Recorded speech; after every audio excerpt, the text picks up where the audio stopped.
All right, go ahead and crank it.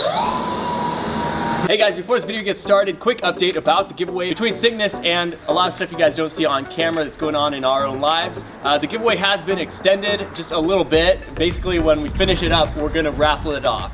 I don't personally have a set date. It was supposed to be at the beginning of this month. It was supposed to be done. But again, a lot of stuff in life is going on. We have new babies in the family. But just want to let you guys know, it's still happening. We're raffling this thing off as much as we don't want to. You guys will see the first ride of this thing at the end of the video. As much as we don't want to, we're gonna give it away to one of you guys. So get entered, injagiveaways.com if you guys want a chance to win this bike. But yeah, that's pretty much it. Enjoy the video. Hey guys, welcome back to the channel. We're picking up right where we left off last time. Today, by the end of the video, hopefully we have all the components installed. Lord Kurt, does that sound by the end of this video? I'm thinking all the components will be installed, but not like functioning, but maybe installed. Yeah, I might have to work overtime. Okay, all right. Well, yeah, what do you have to do right now, Kurt? What's up? I'm gonna throw in the controller and everything on top of that little plate you're standing next to. Okay. That'll be my first job. Well, I'll let you do that and I won't help. You have fun. So let's start this video off with what may look like a seemingly unrelated task. I'm building the second of 2 honeycomb light fixtures for the garage. This is the point in the project I understand I won't have much to do while Kurt handles the fabrication and welding of the components to the bike. That being the case, I'm simply making it my task to make the garage a much more pleasant environment for him to work in. You can see the before and after of the garage lighting is huge, and it is so much more enjoyable to work in the garage now. I get asked about the lights a lot, so I'll throw the Amazon link in the description if you want to check them out. With that done, Kurt began knocking out the first of the 3 big tasks of mounting up an electric powertrain to a stock gas bike, the battery and the battery case. His job is basically to fit the absolute biggest amount of battery in the space of the original gas engine. The original engine in this bike was a V-twin configuration, so it was narrower than most 4-cylinder sport bikes you might see on the roads. Knowing this, Lord Kurt designed the battery pack to be long and tall, but narrow enough to fit in between the frame rails with minimal modification and the best fit. Next, he moved on to the second of the 3 large tasks, mounting the swing arm. Now you may remember from last video, or if you know Ducati motorcycles, the swing arm bolt / engine mount actually went through the engine, using the engine as a structural mounting point. Obviously we took out the engine, so we needed to figure out how to make the swing arm mount and ride like it did before. Lord Kurt figured it out and fabricated a swing arm mount that you can see here, which he needed to bore out to 26mm but couldn't with a large drill bit. We had to take it to our friend's machine shop to get it bored out to the correct size on his lathe. With the fabrication of those parts done, Captain Kirk went ahead and test fitted it all up, making sure all the electronics and hardware would fit and also be concealed underneath the tank for a very sleek look with no wires showing. He also used this time before actually putting the 160-pound battery inside the case to mount it and weld the contact points up into their permanent positions.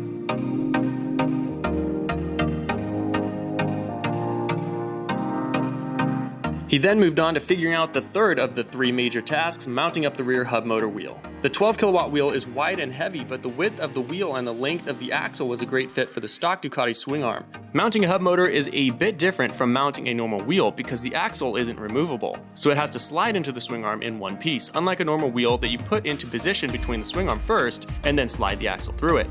So to modify the swing arm to accommodate a hub motor wheel, you have to notch out the rear of both sides of the swing arm. Kurt also reinforced the now hollow swing arm with fabricated reinforcement pieces to allow the axle to tighten onto it to accept all the torque the motor can put out with no issues, and to prevent potentially warping the swing arm. He also made an axle lock and adjustment plate based on the hub motor setup of the electric sport bike, which came stock with a rear hub wheel, so it was a good template for us to pull from for the Ducati hub motor conversion. And of course, we couldn't help but put the tire hugger on just to see how incredibly cool it was about to look. After that, I mounted the new handlebars since the original ones were dented and also just looked old. Kurt went on to completing the electronics installation and finalizing the drivetrain wiring, which was the final step before installing all the components into the bike for the very first time. Everything's wired in, we're just gonna give it a plug and see what happens. It's always nerve-wracking. With all the electronics functioning properly, we both installed the battery pack into the frame of the bike, which was actually surprisingly easy considering how heavy it is and how we had to tilt it to slide it into position.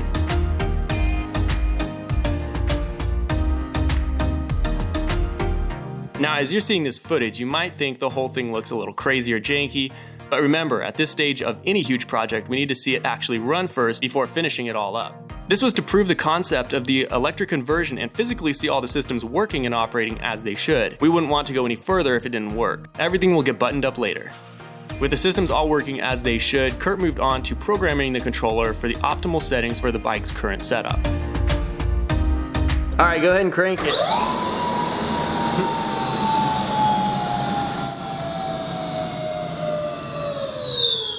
If you want to see a detailed breakdown of the whole mechanical system of this bike and how Lord Kurt did it, head over to his channel where he'll be posting an in-depth video explaining everything he did. I'm going to do a quick system review and kind of what got us to this point. There was a lot of things that we just pounded through in a time lapse and didn't get a chance to really update.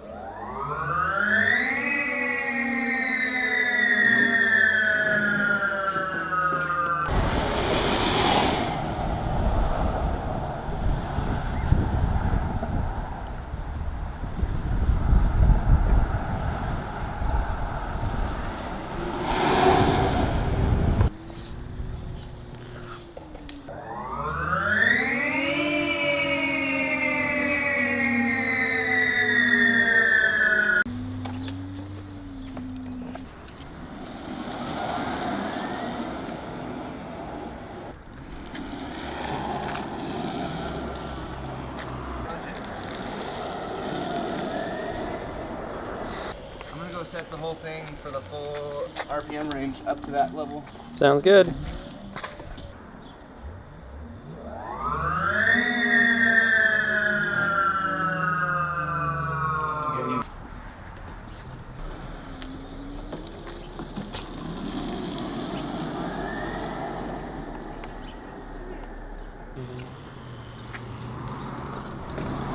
Feels pretty good.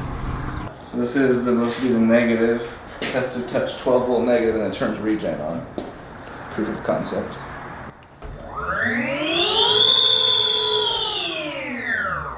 Yep. And that goes down to, it stops at 20 RPM, so check it out, it's actually going to still spin a little bit again.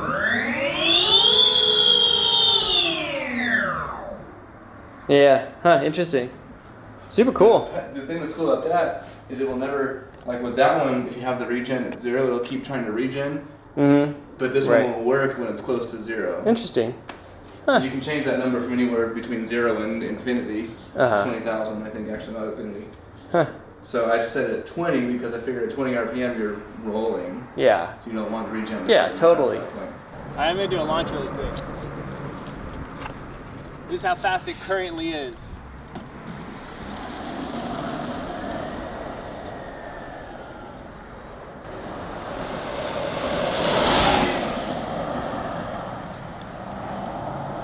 All right, well, I guess that's pretty much it. Lord Kurt had to take off. He's wiring in the regen right now. So the regen brake will kick on when we pull the main brake. That way you get rear braking and front braking at the same time. But we'll get more into that next video. Also, next video, we're going to take you guys along, first-person view, riding this thing, finish it up a little bit more, obviously, and just give you guys a full in-depth, the weight of the bike, how fast it is currently, and just overall first impressions, first ride experiences, and then we have to tear it all back down. I get to paint the whole thing, body work, and make it look really nice as well. Wiring in the turn signals, the headlight, that kind of thing, finishing up the handlebars, grips, everything else like that. We both can't wait to get this thing finished up and give it away, unfortunately. More and more as we keep working on this, and now that we've ridden it, and this thing is an absolute beast, we don't want to give this away, but we will, because we committed to it. It's such a cool bike. The giveaway will end whenever we finish it.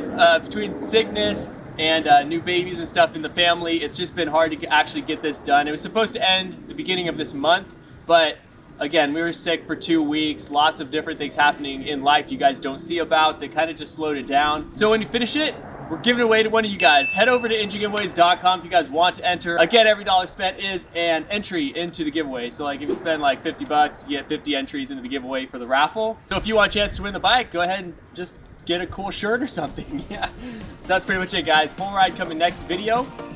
We'll catch you guys then. Thanks for watching.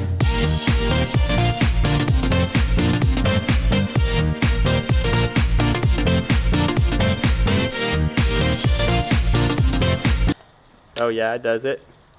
Yes. Does Take it care of the though? baby 24/7. Okay. Okay. And my back hurts. Does it? My hurt. Hey, that's not cool, man. This is a Well- family-friendly channel. Oh.